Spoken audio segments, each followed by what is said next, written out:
ഇന്നത്തെ ലൈഫിലെ വളരെ സ്പെഷ്യൽ ആയിട്ടുള്ള ഒരാൾക്ക് ഒരു ഗിഫ്റ്റ് വാങ്ങിക്കാൻ വേണ്ടിയിട്ടാട്ടോ ഞാൻ പോകുന്ന വഴിക്കുള്ള കാഴ്ചയാണ് ഇത്. പാടം നല്ല രീതിക്ക് തന്നെ ആമ്പൽ ഇങ്ങനെ വിരിഞ്ഞു വരുന്നുണ്ടായിരുന്നു. എന്റെ മേമയ്ക്ക്, അതായത് എന്റെ അമ്മയുടെ അനിയത്തിക്ക് വേണ്ടിയിട്ടുള്ള ഒരു ഗിഫ്റ്റ് വാങ്ങാൻ വേണ്ടിയിട്ടാട്ടോ ഞാൻ വന്നിട്ടുള്ളത്.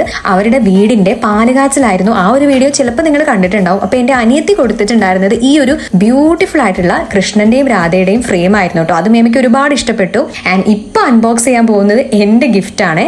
മേമ ഒരിക്കലും എക്സ്പെക്ട് ചെയ്യാത്തൊരു ഗിഫ്റ്റാണ് ഞാൻ കൊടുത്തത്. അതുകൊണ്ട് തന്നെ മേമ നല്ല രീതിക്ക് തന്നെ സർപ്രൈസ് ആയിട്ടോ. മേമന്റെ മുഖത്ത് തന്നെ മേമ എത്രത്തോളം സന്തോഷത്തിലാണ് ഇരിക്കുന്നത് എന്നുള്ളത് കാണാൻ പറ്റുന്നുണ്ടാവുമല്ലേ. അത് കണ്ടപ്പോൾ എനിക്ക് ഒരുപാട് സന്തോഷമായിട്ടോ. അപ്പൊ പാപ്പന്റെയും മേമന്റെയും വെഡിങ് ഫോട്ടോ ആണ് ഞാൻ ഫ്രെയിം ചെയ്ത് കൊടുത്തിട്ടുണ്ടായിരുന്നത്. ഇതുവരെ അങ്ങനെ ഫ്രെയിം ഒന്നും ചെയ്ത് വെച്ചിട്ടുണ്ടായിരുന്നില്ല കേട്ടോ. പിന്നെ അനിയത്തി കൊടുത്തിട്ടുണ്ടായിരുന്ന ഫ്രെയിം ഇതുമാണ് കേട്ടോ. അത് മേമയ്ക്ക് ഒരുപാട് ഇഷ്ടമായി. അപ്പൊ നമ്മളിങ്ങനെ സർപ്രൈസ് ആയിട്ട് ഗിഫ്റ്റ് ഒക്കെ കൊടുക്കുമ്പോൾ ആ വാങ്ങുന്ന ആളുടെ മുഖത്ത് സന്തോഷം കാണുമ്പോഴാണല്ലേ നമുക്ക് ശരിക്കും സന്തോഷം വരുന്നത്. സർപ്രൈസ് ഒന്നും ഇഷ്ടപ്പെടാത്ത ആരുണ്ടാവല്ലേ. അപ്പൊ നിങ്ങൾ നിങ്ങളുടെ സ്പെഷ്യൽ വൺസിന് ഇടയ്ക്കൊക്കെ ഒരു സർപ്രൈസ് ഒക്കെ കൊടുത്ത് ഇതുപോലെ ഹാപ്പി ആക്കി വെക്കൂട്ടോ.